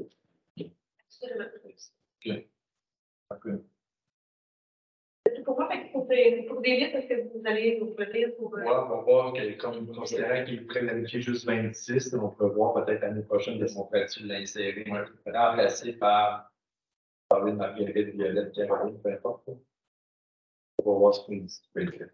Parfait. Donc, on y va avec le pinceau taille. C'est le temps 2.4. Oui. Donc, une quinzaine de projets pour 5 km. À ce niveau-là, au niveau des infrastructures souterraines, on a un projet quand même majeur sur la rue Clodère. C'est vraiment une problématique d'aqueduc, aussi des coûts. Donc, il est planifié en 2024 de Zéphirin-Courmier jusqu'à Péril. On propose d'ajouter un trottoir à ce moment-là, considérant la nature de l'intervention. On a aussi une réhabilitation d'aqueduc sur Concorde. Donc, c'est vraiment un projet qui est seulement souterrain. Il n'y a pas de réflexion de chaussée à accompagner avec ça. Je m'excuse, fait donc, Oui. vous allez y aller avec des guides? Oui, c'est un gainage d'aqueduc. On a fait la même chose sur la rue Aéronca Oui, en 2014. Donc, c'est pratiquement la même chose. C'est un secteur rapide d'aqueduc. Par contre, Concorde, OK, cette portion-là, elle avait déjà été refaite. C'est l'autre bout qui est magané, mais ça, il n'est pas question. OK. Moi, quand j'ai vu ça au départ, je me disais, il y a un problème avec pas le cul-de-sac, là, mais oui, semble-t-il que les camions d'hiver, là, qui vont chercher des déchets pour qu'ils reculent. Fait que moi, au début, je me disais, est-ce qu'ils pourraient comme revoir un peu le design de cette pointe-là pour éviter d'avoir à faire reculer les camions, mais là, je ne sais pas si ça va être possible. Bon, c'est peut-être, on a des enjeux peut-être qui les a gérés des fois à la demande du SEB notamment. Ça peut être ça, mais c'est sûr qu'on est en souterrain, en théorie, donc c'est des opérations ponctuelles, mais on n'est pas dans la construction aussi. On va regarder avec le temps. Parfait. Sinon, on représente du cégep, dans le fond, qui avait été remporté l'année dernière, dans les 145 mètres en 2024. Saint-François, on a parlé tantôt. On a Bowen, Kennedy, Bruno-Dandonneau, Piron. Donc, vraiment un secteur des rues qui ont été ciblées dans les groupes de priorisation. Donc, on donne un coup dans le secteur-là, si on peut dire. Assomption aussi. Donc, c'est quand même un nouveau projet de 750 mètres en 2026. 10e avenue, qui est aussi dans le secteur. Donc, beaucoup de projets de réflexion de surface là, dans ce secteur-là. On a Sanctuaire aussi qui est dans la portion du bas, je pense que c'est entre Chambre, c'est ça. Et la Donc, on aimerait travailler ça aussi dans l'horizon du triennal. Au niveau de l'artérielle, on avait Papineau, 12e année qu'on a parlé tantôt, puis les terrils, ça c'est quand même des interventions sur les terrils, des petits projets. Papineau aussi, c'est pas des bonnes ou des gros projets. Oui, bon. Là, si tout va bien, je ne sais pas, mes collègues du comité exécutif, si vous pouvez me confirmer, normalement, cette année, là, il a reconstruit la piscine de la Claque-Fontaine, là? Ben, on n'a pas vu Que c'était changé ou quoi que ce soit. Non. Parce que l'an prochain, si on resurface son travail du cégep, je me disais, là, ça fait 2 ans que les gens y attendent pour aller se baigner à la piscine.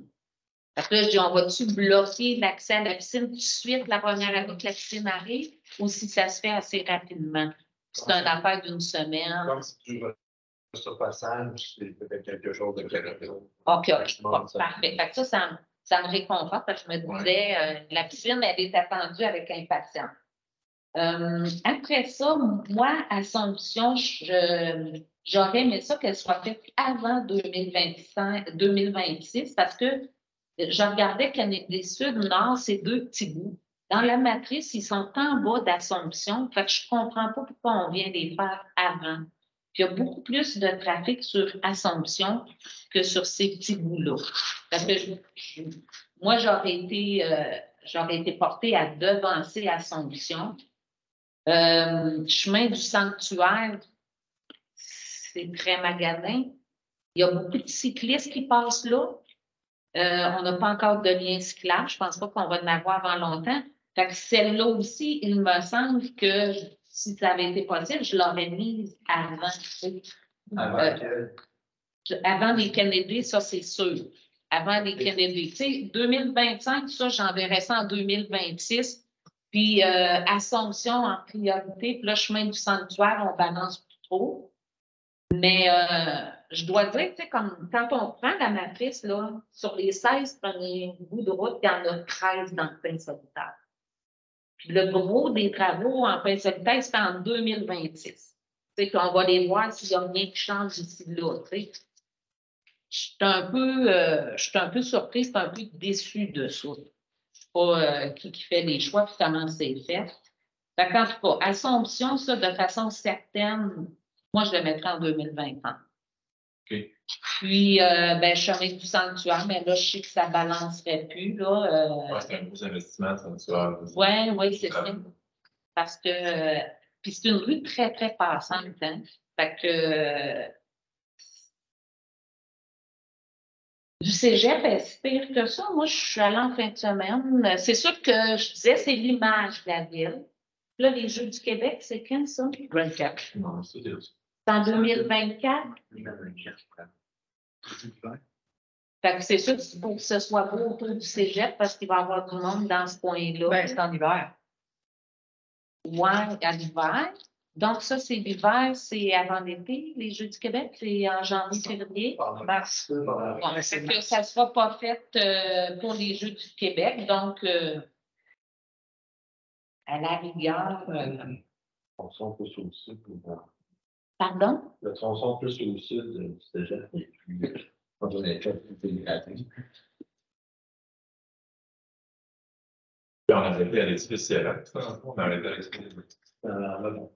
C'est dans. Non, c'est un local qui enregistre du c'est pour le point. Puis, du cégep aussi, là, on n'a pas réglé encore la question de la piste cyclable, là. Ben, c'est justement ce que je me disais, selon l'exercice qu'il va y avoir les prochaines semaines. Si ce tronçon-là est identifié comme faisant partie des projets prioritaires 24-25, pour implanter un ligne cyclable là, en bordure de rue, et non, peut-être que la nature du projet qu'on voit là va changer. Oui, c'est ça. Et ça va prendre des argents pour venir accompagner le projet pour le ligne cyclable. Donc, c'est sûr que ça pourrait changer si c'est un projet qui est considéré là, prioritaire. Donc, on s'entend pour que Kennedy, si on les met, les 2 Kennedy en 2026, on va mettre Assomption en 2025, puis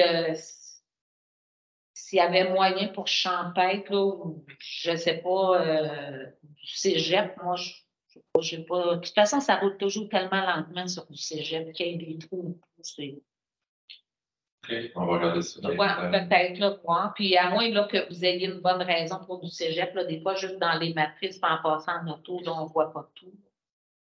Parfait. Merci. Sinon, attends, j'avais juste, je pense, une autre question. Bon, puis c'est ça, dans l'autre présentation, vous mettiez en entretien majeur ultérieur. Tu sais, vous nous donniez une idée des rues qui s'en viendraient.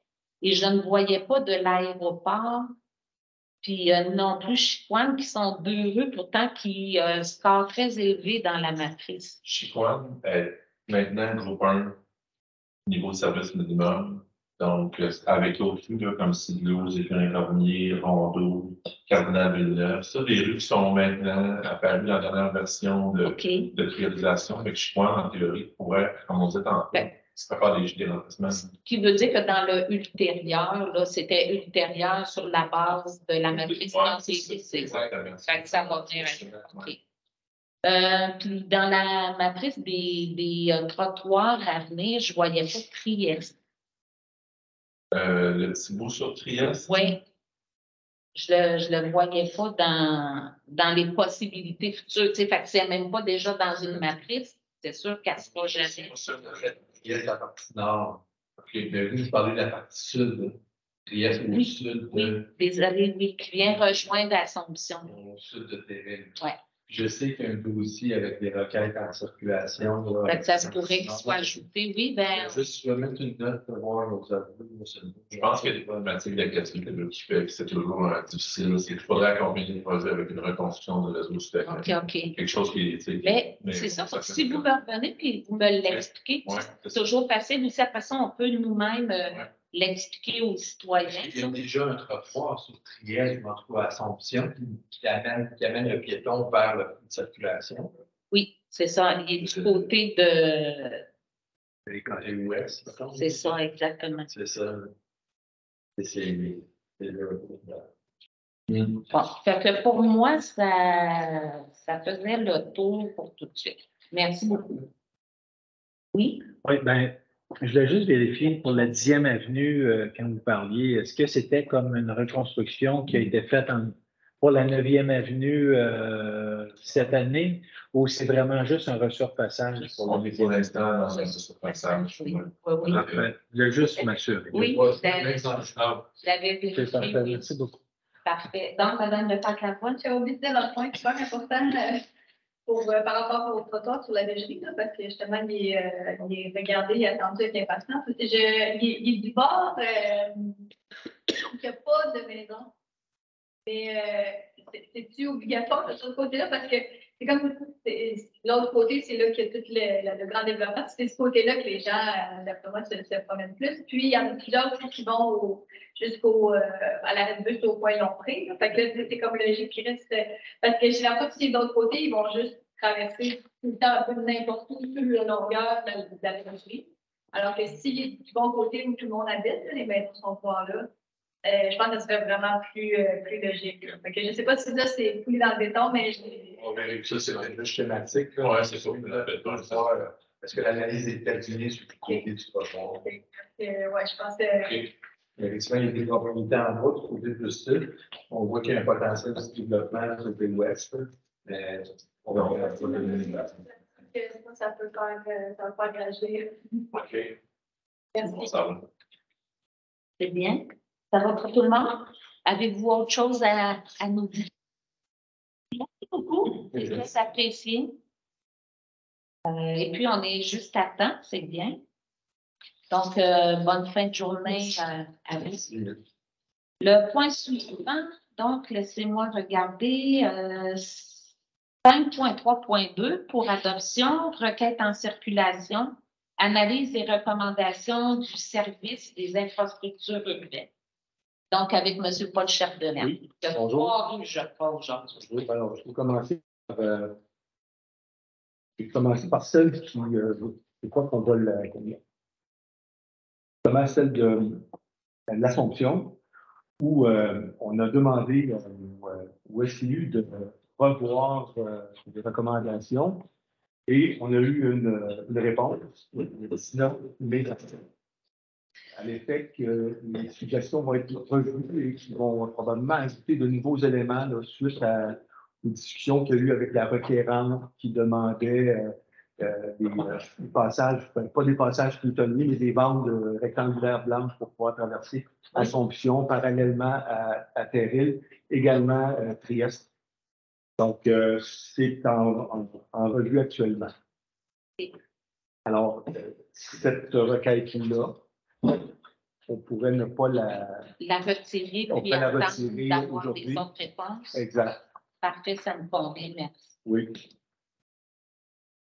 Ensuite, la deuxième, j'ai celle de la rue Canadien-Nord. Alors, il y a beaucoup de considérants, là, si vous en avez pris connaissance, mais la recommandation, c'est de continuer à faire de la sensibilisation via les citoyens et également par la ville de Sherbrooke. Donc, ce tronçon-là, c'est situé près de la rue 11. Donc, la recommandation, c'est de continuer à faire de la sensibilisation et de revoir par la suite les études de vitesse et voir si, parce que le but ultime, c'est de changer le comportement des automobilistes, alors c'est de pouvoir mesurer ça. D'accord. Oui, donc, pour la campagne de sensibilisation, puis là, ben, on l'a vu avec la campagne des 40, on a des affiches, on a des bollards, on a des grandes pancartes. Donc, je me dis, est-ce que c'est cette campagne-là qui va être déployée sur Canadien-Nord? Oui. Ben, on vise les requérants qu'on appelle des libraires. Oui. On va leur procurer un site, comme on appelle, là, avec des affichettes, des accroche-portes, des autocollants. On veut, c'est qu'ils soient partie prenante et puis qu'ils puissent influencer là, le voisinage. D'accord. Mais il y a des petites pancartes sur le terrain des gens, mais il y a aussi des grosses pancartes qui sont mises en bordure de rue dans certains endroits, puis un bollard central. Oui. Est-ce qu'on va avoir toutes ces mesures-là sur Canadien-Nord? Ben, moi, j'ai pas cette information-là. Pour Canadien-Nord, il n'y a pas de. Donc, c'est juste les gens qui vont se mettre des pancartes sur leur terrain. Oui. OK. Oui. Puis, qu'est-ce qu'il faut pour que les gens aient accès au bollard? Il aurait fallu qu'il y ait quoi comme résultat? Ben, vous avez eu la liste des endroits où il va y avoir des bollards. C'est principalement les gens qui ont fait des requêtes. Donc, comme celle-là, ça pourrait l'être aussi. J'ai posé la question aux gens du SIU. On m'a dit qu'on allait revenir avec des réponses. Je n'ai pas la réponse actuellement. Pour la rue Canadien-Nord. OK. Donc, à ce moment-là, est-ce qu'on serait mieux d'attendre aussi d'avoir des réponses? Ben, à mon avis, ça ne changera pas. Là. Il n'y aura pas de modification à la recommandation. Puis, ce qu'on m'explique, c'est qu'on ne veut pas installer des bollards à des endroits qui, par exemple, qui n'ont pas été prévus. On ne veut pas créer de précédent. On veut vraiment cibler, avoir un cadre, puis rester dans ce cadre-là. Donc, si la rue Canadien-Nord n'était pas dans le cadre, ben, on ne fera pas d'intervention ville, j'entends. OK. Et vous allez me revenir avec les indicateurs qu'il faudrait que soit le niveau de ces indicateurs-là pour que Kennedy se qualifie à l'installation d'un bollard. C'est quand même une rue passante, puis il y a des autobus qui passent là, puis il y a c'est un corridor scolaire aussi. Il y a un trottoir sur une bonne partie de la rue, par exemple. Ça, c'est bien, mais il y en a une partie qui n'en a pas. Oui. Mais OK, donc on passe, mais comme je dis, j'aimerais savoir des réponses à cette question-là. Merci beaucoup. Ensuite, le troisième, c'est sur Thomas Evans. Alors, ça, c'est une requête qui a déjà été présentée ici. Et là, on revient avec à peu près la même suggestion qui n'a pas changé. Bien, ça ne fait pas mon affaire. Qu'est-ce que vous voulez que je fasse? On va l'accepter. Mais je dirais toujours que je souhaite, et j'espère qu'il n'y aura jamais un enfant qui va se faire frapper en traversant pour aller au parc. Mais ça ne veut pas dire qu'il n'y a plus d'intervention qui va se faire. Ça veut dire qu'il va y avoir un suivi suite aux actions qui sont faites. Ah, c'est pas de votre faute, M. Chapdelaine, là. Je vous pardonne à vous. Prenez-les pas personnels, là. Non, non. Merci. Merci beaucoup. Donc, ça clôt ce dossier-là, qui nous amènerait au point 5.1.1, délégation des fêtes du parc Édouard Boudreau à Rêve-Nourricier. Donc, est-ce que Kim est en ligne? Oui, je suis en train de l'appeler présentement, Parfait. donc ça ne devrait pas tarder. Elle était en rencontre, donc voilà, justement. Bonjour. Bonjour, on vous entend pas.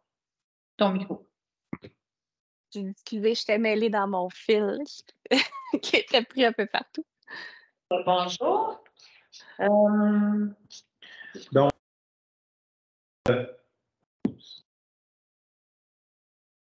oui, peut-être vous mentionner, Madame Lefebvre, pour le point concernant le mandat octroyé à Rêve-Nourricier pour l'organisation de la fête au parc Édouard Boudreau. Nous mentionner quelques détails, sommairement le dossier, s'il vous plaît.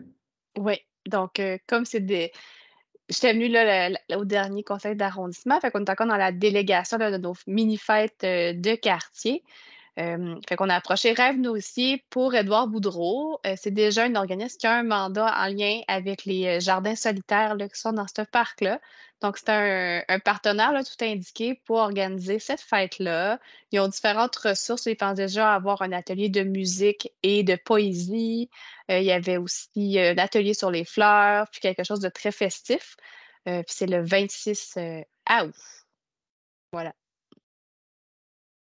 Madame Le Tantavois, c'est beau. Moi, ça me convient tout à fait. Donc, parfait. Bien, merci beaucoup pour de vous être jointe à nous pour quelques instants. Puis, Ça fait plaisir. bonne fin de journée. Bonne fin de journée. Au revoir. Qui nous amène au point 6.1.1, dépôt du calendrier des événements à venir dans l'arrondissement. Donc, j'invite les citoyens à aller voir le calendrier qui est disponible sur notre site parce qu'en juin, là, il y a plusieurs quand même activités qui vont avoir lieu. La brise culturelle, une pièce de théâtre au parvis, quelques fêtes de voisinage. Donc, allez vérifier le calendrier, il est disponible sur notre site. Oui, M. Blais. Oui, merci, Madame Dauphinet. Donc, mentionné, vous avez relevé une erreur, donc on va le mentionner le 17 juin. Il y a la fête de quartier du Parc Couturier a lieu le 3 juin. Et donc, ne tenez pas compte de ce qui est inscrit au niveau du 17 juin. Merci. Oui, effectivement. Bien, merci beaucoup.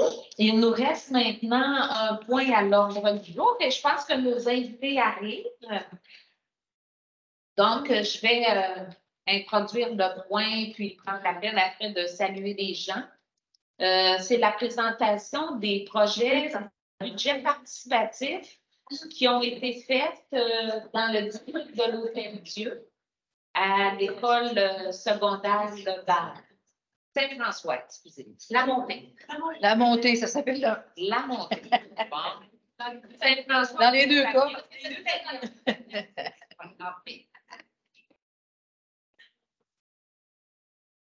Donc, juste peut-être pour les gens qui sont en ligne et qui nous écoutent, on a une délégation de chacune des deux écoles ou des deux pavillons, si on veut. Puis, ils vont venir nous présenter quels projets ont été retenus dans le cadre du budget participatif de Mesdames Belle-Rose et le Tarc-la-Voie. Donc, je vais céder la parole, Madame la Oui, ça, je vais introduire un petit peu. Là, ça a été merci d'être là. Je suis vraiment contente de vous voir à notre conseil d'arrondissement. Pour les gens qui nous écoutent, on est avec le conseil des élèves de l'école d'amitié du pavillon Saint-François. et avec la directrice. C'est bien le mal, c'est là où c'est notre arrivée. OK, donc le conseil de l'aide devrait arriver aussi. Oui. Donc, c'est parfait. Ah, vous voulez que je m'arrête là? Aussi, la directrice générale adjointe, sur la santé. La responsable des loisirs, Mylène Gilbert, les filles vont inviter. Parce que faut qu'on aime ça vous voir à l'écran. Si c'est possible. Si c'est possible. Ça va être vraiment ça, mais c'est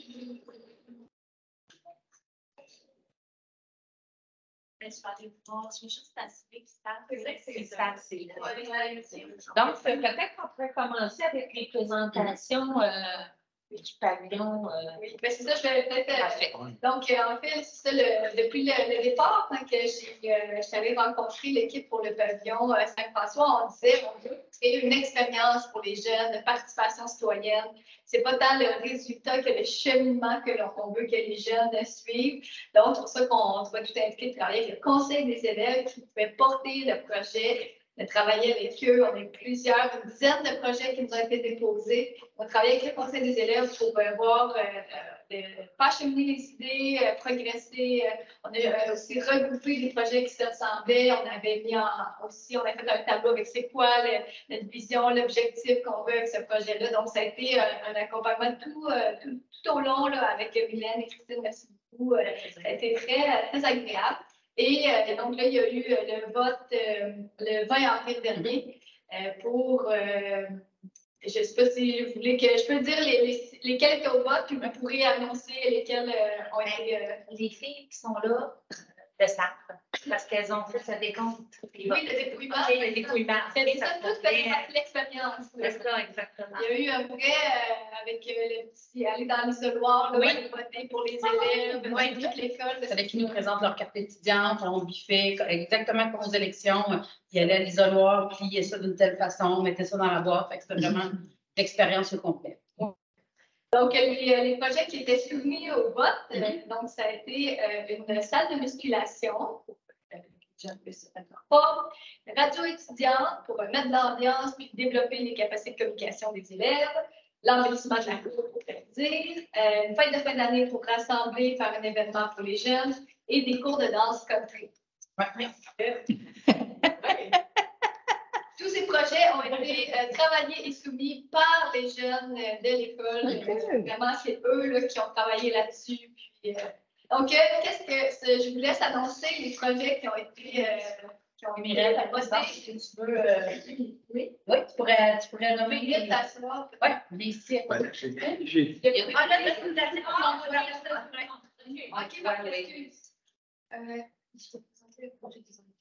Les trois projets. Oui, regarde. Je me souviens à l'hiver. La fête de fin d'année. Ah, OK. Ça a duré. Haut la main, c'était vraiment. Non. Oui. Ah, vous me surprenez. Oui, la discussion, puis la radio étudiante.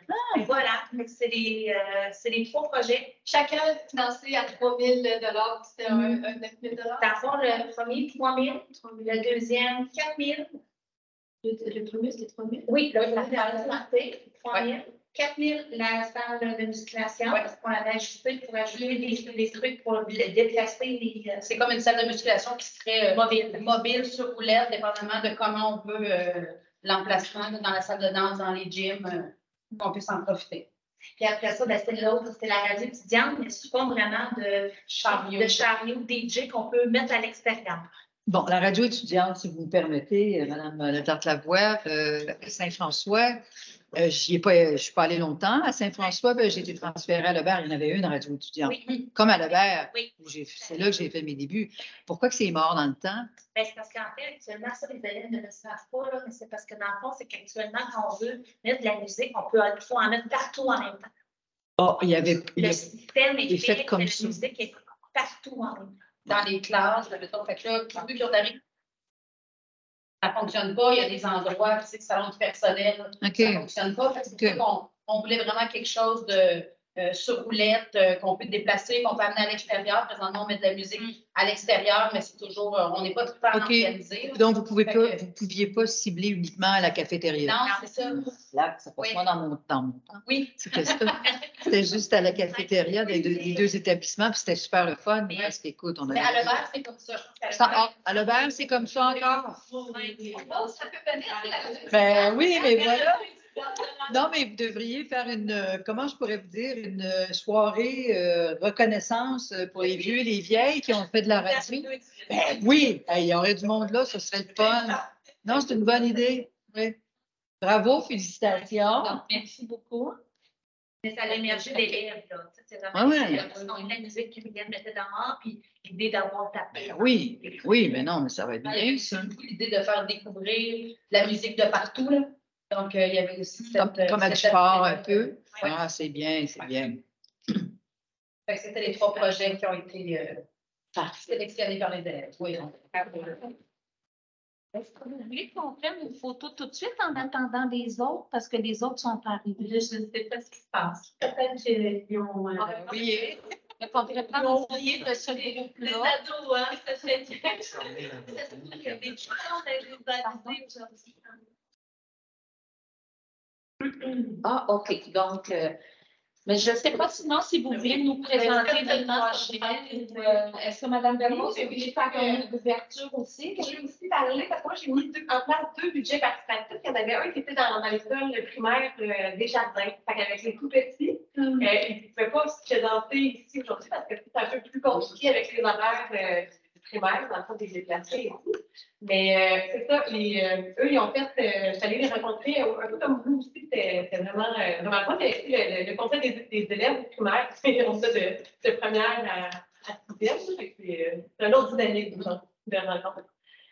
Puis ensuite, c'est des projets plus classes. Dans chacune des 18 classes, il y a des jardins. Fait que chacune des classes avait un moment d'idéation qui pouvait parler un peu de quel projet qu'ils aimeraient avoir. Puis, c'est vraiment tourné en sortie.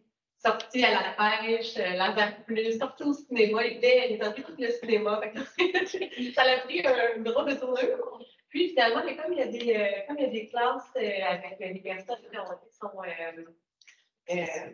oui, exactement. Mais là, il y avait des sorties qui n'étaient pas réalistes de faire. Fait que ce qu'ils ont choisi finalement, puis en fait, une journée de vote également, mais ça avait fait une boîte de vote, puis là, qui tournait de classe en classe, fait que chaque élève avait son petit carton. Puis ce qu'ils ont choisi, c'est une fête de la rentrée. Donc, je trouvais ça beau parce que les 6e années, c'est comme des réinvestissements quand même dans le futur pour leurs frères et sœurs. Ils voyaient ça comme un gain quand même s'ils n'avaient pas vu la fête. Donc, c'est beaucoup qui ont choisi. Puis, à Lebert, on a eu plusieurs rencontres quand même avec la direction de la vente, avec l'animatrice de Second-Père, la fille de Père, puis aussi avec la technicienne dans le relais. On a fait plusieurs rencontres. Je suis allée aussi rencontrer le conseiller d'élèves. Puis je note d'ailleurs que majoritairement les féminins, les assemblées étudiantes sont féminines. Il y avait un garçon que je n'ai jamais rencontré dans les différentes rencontres qu'on est allés. Et puis aussi très bien accueilli comme projet. Il y a eu 14 projets qui ont été soumis. Il y en avait que c'était des projets qui étaient un peu moins réalisables. Par exemple, avoir une piscine à l'hiver. Ah, mais ça fait longtemps que c'était déjà dans plans, ça. Les sœurs ne voulaient pas à ce moment-là. Non, vraiment, ça me dérange pas, mais c'est un peu cher. Moi, c'était un budget de 10 000 parce que la piscine, c'était pas possible. Mais il y a quand même des beaux projets, ouais. Je peux les nommer, puis je vais le résultat parce que je ne le connais pas. Alors, projet qu'on a, parce que de toute façon, après ça, on s'est déjà rencontré avec l'Assemblée étudiante pour voir filtrer un peu ce qui était possible. Alors, il y avait un projet de jardin collectif communautaire. Le maire, il y a déjà un projet avec les pollinisateurs, donc, tu sais, les groupes pour les abeilles et tout ça, là. Il y avait un bel arrimage avec ce projet-là. Il y avait le projet terrain multisport, donc il y a à tous les jours, tous les midis, il y a un terrain là, qui n'est pas aménagé du tout, mais les gens jouent au volleyball, au soccer. C'est vraiment un espace qui est très, très exploité là, et très populaire. Donc, il y a l'idée d'apporter des installations à l'extérieur que les gens peuvent jouer au volleyball et au soccer. Et en plus, qui peut être utilisé pendant que l'école est fermée. C'est un autre projet. Ensuite, il y avait la classe flexible, Une classe flexible. avec des bancs, des mobiliers. C'est une structure d'apprentissage un petit peu différente, dans le fond, avec oui, c'est ça. C'est oui, il y a une classe comme ça. Il y a un mobilier différent, donc les jeunes peuvent s'asseoir différemment dans la salle, parce que l'apprentissage est structuré différemment aussi. Puis les élèves qui faisaient référence à la classe, je pense qu'ils ont utilisé, qui ont expérimenté. C'est quelque chose qui ouais. Alors, voilà. Puis, dans le fond, ce qu'ils ont choisi, c'est le terrain multisport. Parce que nous ça bouge beaucoup. On a beaucoup d'élèves, puis on a beaucoup. Puis, on n'a pas de terrain accessible pour nécessairement le soccer, le volleyball, tout ça. Donc, on voulait quelque chose dans ce sens-là. Les gens, c'est ce qu'ils ont voté. Donc, c'est eux qui ont décidé là, que ça serait intéressant là, de pouvoir bouger encore plus, mais surtout quand il commence à faire beau, parce qu'ils jouent déjà avec les ballons. Oui. Moi, je voulais savoir, est-ce que vous avez fait plusieurs projets ou un seul? Vous avez choisi un seul projet? Oui, on va choisir un seul projet parce que ça coûte souvent un projet municipal. Là. Donc, on va voir comment on veut le faire, à quel endroit. Il y a un endroit précis, mais on hésite là, parce qu'avec l'augmentation de clientèle, tout ça, on va peut-être devoir avoir des roulottes. Donc, il faut dealer aussi avec ça. Ça fait qu'on va regarder, mais c'est hyper intéressant qu'on puisse, puis que les jeunes s'intéressent à ça. Fait que, content d'investir dans la santé physique des jeunes. Oui, exactement. Je pense que c'est important. On s'amène davantage sur ce projet. Bravo, félicitations.